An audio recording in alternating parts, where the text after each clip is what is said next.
Music with Meaning presents the true story of You Never Lose by Giving.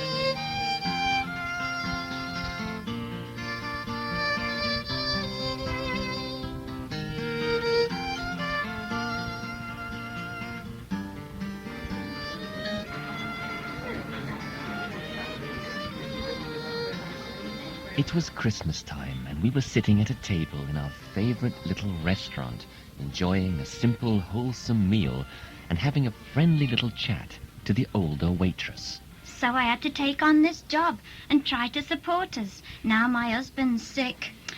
Oh, it's so hard to make enough money to live these days.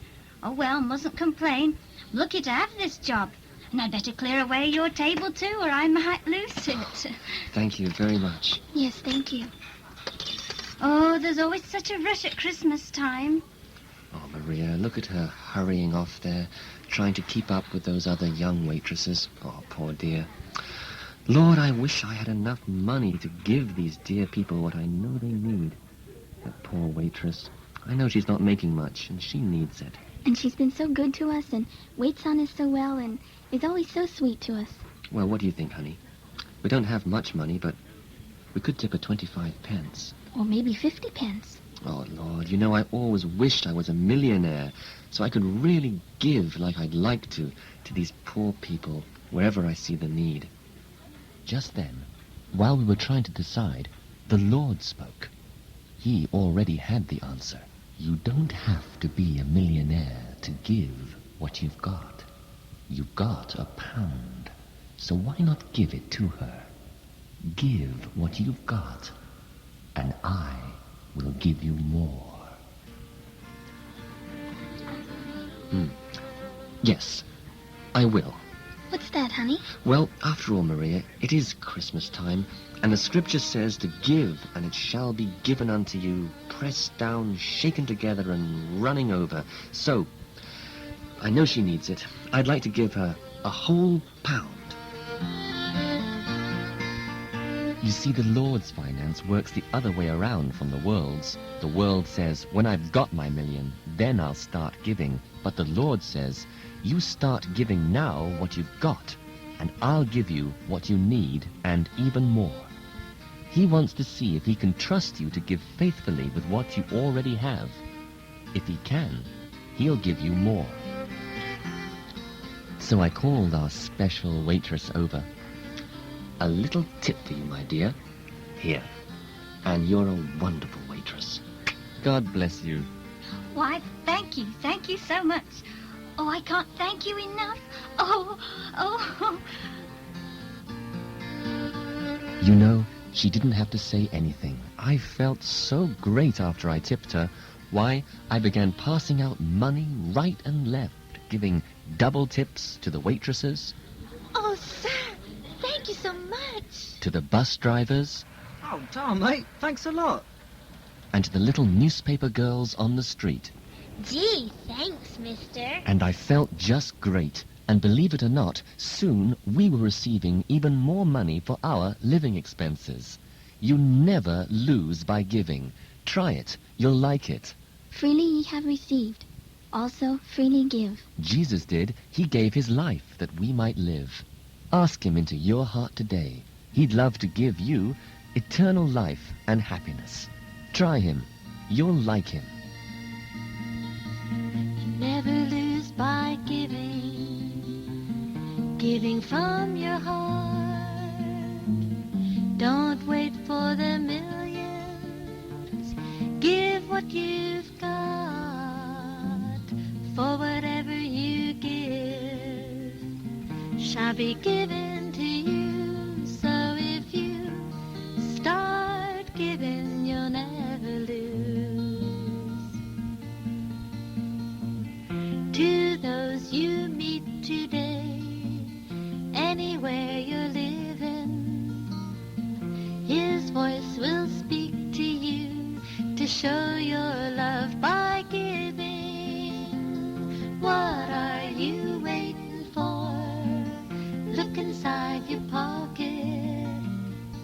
Your gift makes room for more. God's got plenty of it. You never lose by giving from your heart. Don't wait for the millions. Give what you've got. For whatever you give shall be given to you. So if you start giving, you'll never lose. Freely ye have received, also freely give. Jesus gave his life for us, that we might freely live. You never lose by giving from your heart. Don't wait for the millions. Give what you've got. For whatever you give shall be given to you. So if you start giving, you'll never lose. So if you start giving, you'll never lose.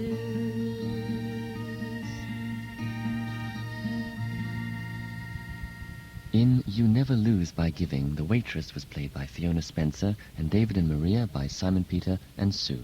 The other parts were played by Windy, Solo and Heidi. The music was composed by Windy and produced by Jeremy Spencer and played by the King's Minstrels. The sound engineer was John Notes, and the play was produced by Simon Peter and scripted by Flame O Yahweh from an original story told by Father David.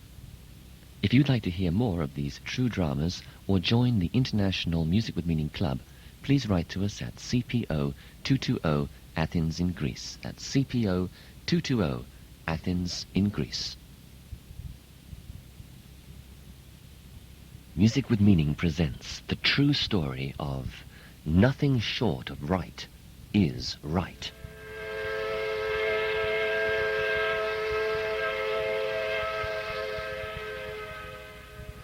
Nothing short of right is right.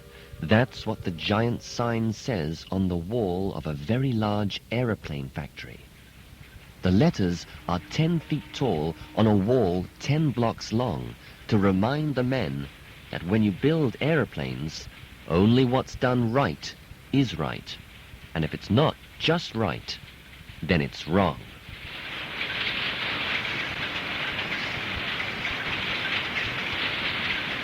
Joe? Joe! Yes, boss. Coming. Come over here. Yes, boss. Joe, now you've been doing a good job. I've chosen you to run the new machine. Oh, thank Come you. with me.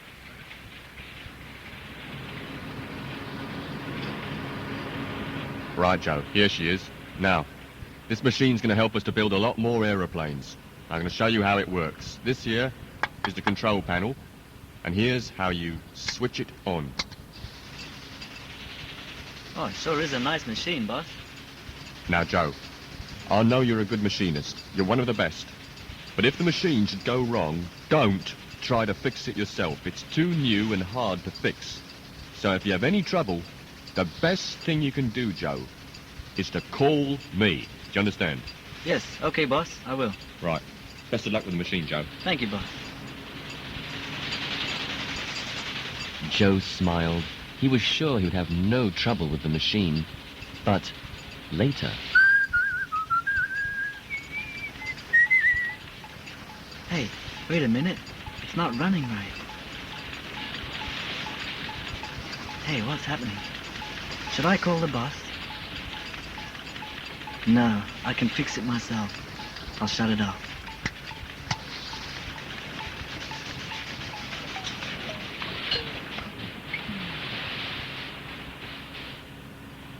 Okay, just to tighten this here. Just adjust that. There, that should do it. Now, let's see if she runs.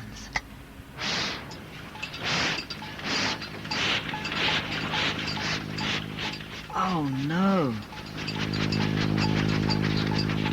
Oh no! The whole machine's breaking up! no, here comes the boss. Joe! Joe! Oh, goodness me. What's going on here? Watch out!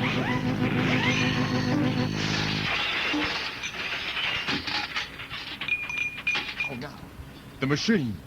The machine! Joe, you totally wrecked the machine! But boss, it started going wrong and I tried to fix it. I did the best I could. I did the very best I could. Your very best was to call me. You've wrecked a £100,000 machine and you've lost your job. But boss, I'm sorry, but I can't have men working for me who won't obey orders. but I did what I thought was right. Haven't you read what the sign says? Nothing short of right is right. Joe, you're fired. But boss, Out! Nothing short of right is right, and what's not right is wrong. So reads the airplane factory sign that is 10 blocks long. Nothing short of right is right, and what's not right is wrong. Just like a bad note in a song. If it's not right, it must be wrong. The best thing Joe could have done was to call the boss. But he thought he knew it all, so his job he lost. Nothing short of right is right, and what's not right is wrong. So reads the airplane factory sign that is 10 blocks long. Nothing short of right is right, and what's not right is wrong. Just like a bad note in a song. If it's not right, it must be wrong. When you think you know it all, it's right before your fall. Joe had wanted all the glory, so he lost it all. So Joe lost his job because he thought he was too smart to need anyone else's help. Sometimes we get a little bit like Joe and think we're pretty smart. But may we never make a move without hearing from God. Those who win are those who wait upon his word, and those who fail are those, like Joe, who go on without it. Nothing short of right is right, and what's not right is wrong. So reads the airplane factory sign that is 10 blocks long. Nothing short of right is right, and what's not right is wrong. Just like a bad note in a song. In Nothing Short of Right is Right, Joe was played by Solomon Touchstone and the boss by Simon Peter. The music was composed by Paul Michael, produced by Jeremy Spencer, and played by the King's Minstrels. The sound engineer was John Notes, and the play was produced by Simon Peter and scripted by Kurt Eric from the original story as told by Father David. CPO 220 Athens in Greece is the address of the Music with Meaning Club, where you can write to hear more of these true dramas. Please write to us at CPO 220 Athens in Greece.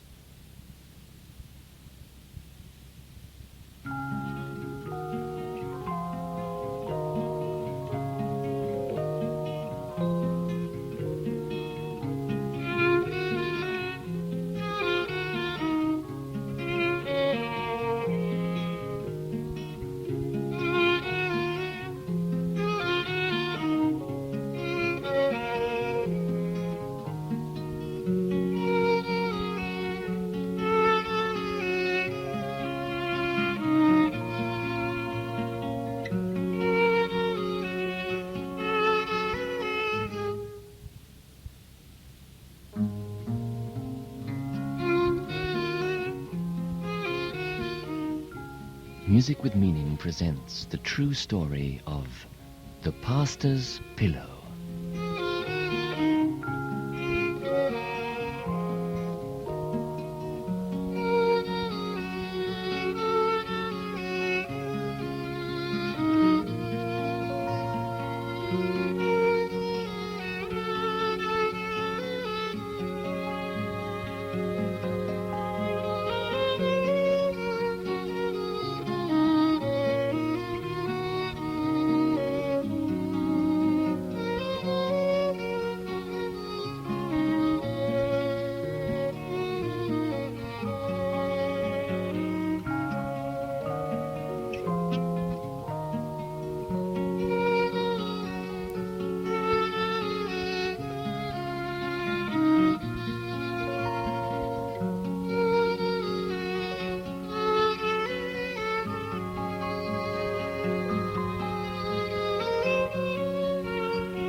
Some people are like billy goats.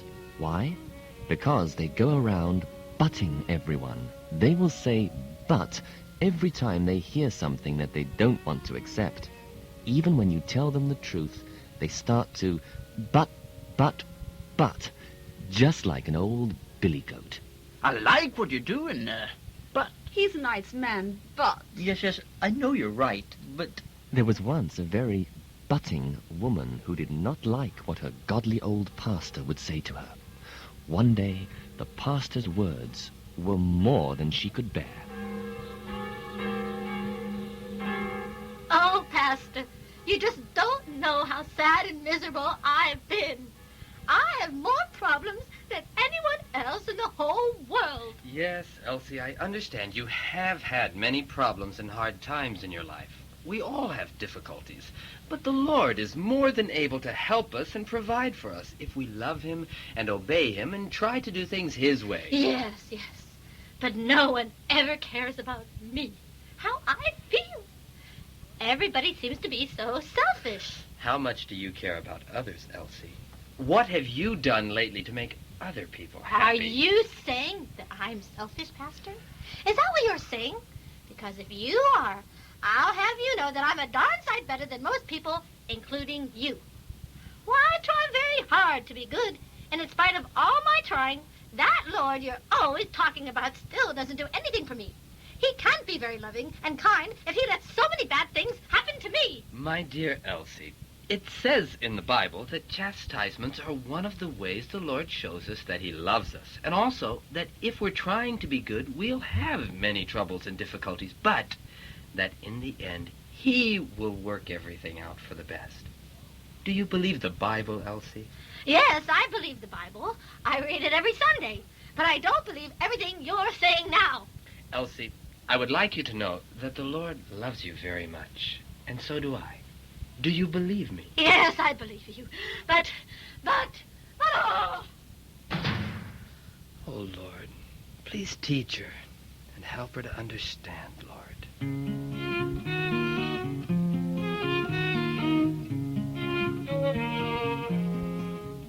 It was the truth, but it made her so angry that she really began to butt like a real old goat.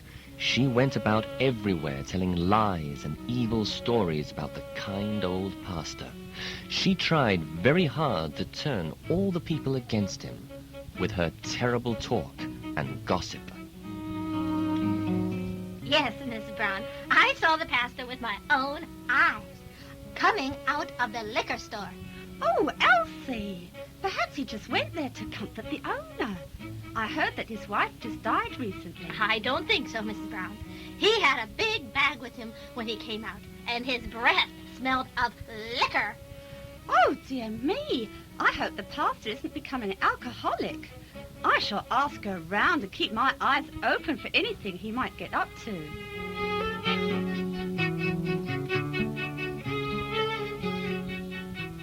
You know, Mrs. Smith, I wouldn't have believed it if I hadn't seen it. And who would have thought the pastor was that sort of man? He always seemed so nice to me. Yes, but I saw him coming out of that bad woman's house, over on the edge of town, you know, and it must have been near midnight. Perhaps he was trying to get her to come to church, or telling her about Jesus. But I ask you, at that time of night? You know, Elsie, you may be right. I'm certainly going to have to investigate and see what our pastor's really up to.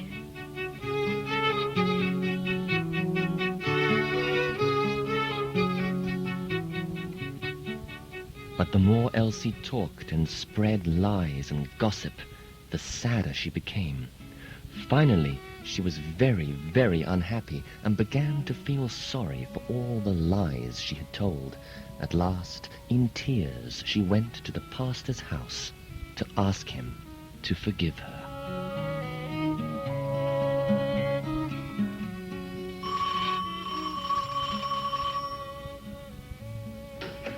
Hello? Oh. Hello, Elsie. Please come in. Sit. Why, Elsie, you're crying. Is anything the matter? Pastor, you know why I'm here. After our last talk, I was so angry with you. I was angry because you told me things I just didn't want to accept, even though I knew you were right and I was wrong. I didn't want to admit it, so I told everyone terrible lies about you. But I'm really sorry now. Will you please forgive me?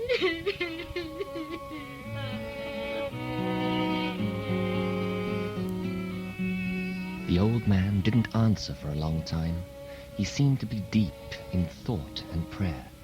At last, looking straight into her eyes, he said, Yes, Elsie, I will forgive you. But first, you must do something for me. Of course I will. But what do you want me to do? Come with me up into the church belfry and I will show you. But first, the pastor went to his room and returned carrying a big feather pillow. A pillow? Yes, Elsie, a pillow. Now, come with me to the belfry. The flustered woman could hardly keep from asking what the pillow was for and why they were going up into the church tower.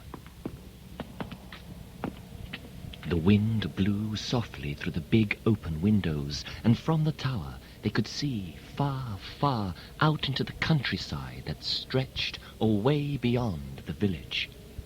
Suddenly, the pastor took the pillow and... Why are you ripping open that nice pillow? You'll see, Elsie. You'll see. Then, to her amazement, he dumped all of the feathers out of the window. The feathers! They're flying all over the place.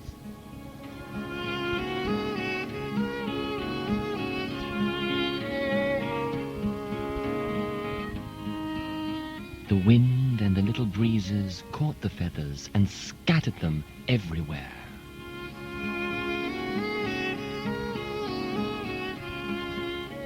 They flew onto the rooftops, into the streets, under the cars, into the trees, into the yards where the children were playing, and even out onto the big highway, and on, further into the distance.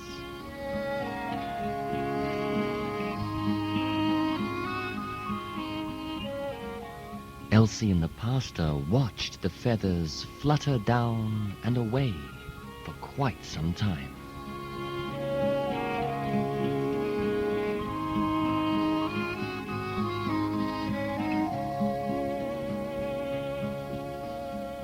Then at last the old pastor turned to Elsie and looked again into her eyes and said, Now, Elsie, I want you to go and pick up all those feathers for me. Pick up all those feathers? But that's impossible. Yes, I know, Elsie. You see, those feathers are like the lies you told about me. What you have started, you cannot stop even though you are sorry. You may be able to tell a few people that you lied about me, but the winds of gossip have carried your lies everywhere, like the feathers. You can blow out a match, but you can't blow out the great forest fire that one match can start. Even so the tongue is a little member. Behold how great a matter a little fire kindleth. A little lie can really fly so very far. The words we say, our deeds today, can heal or scar. The winds and the breeze will carry the seeds of our tongue. The words that you said, what have they begun? Our every word can help or hurt, so listen well. Each and every day, pray before you say the things you tell. The winds and the breeze will carry the seeds of our tongue. The words that you've said, what have they begun? You can blow out a match, but you can't blow out the fire that it starts. Speak the words of love he will give to you. Words Words coming from a heart of love. The winds and the breeze will carry the seeds of our tongue.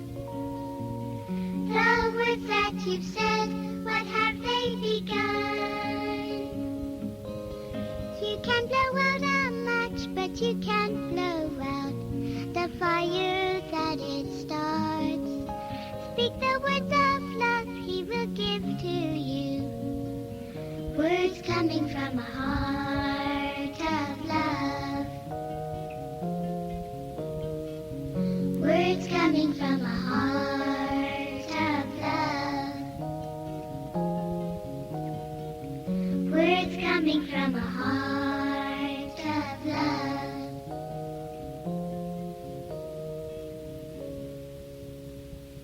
In The Pastor's Pillow, the pastor was played by Habakkuk and Elsie by Windy.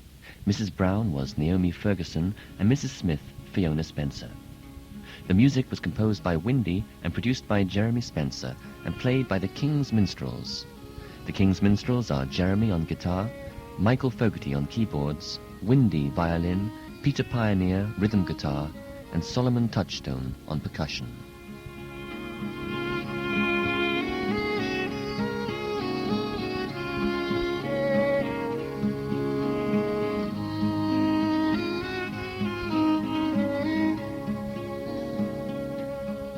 The sound engineer was John Notes, and the play was produced by Simon Peter and scripted by Elias Astro from the original story as told by Father David.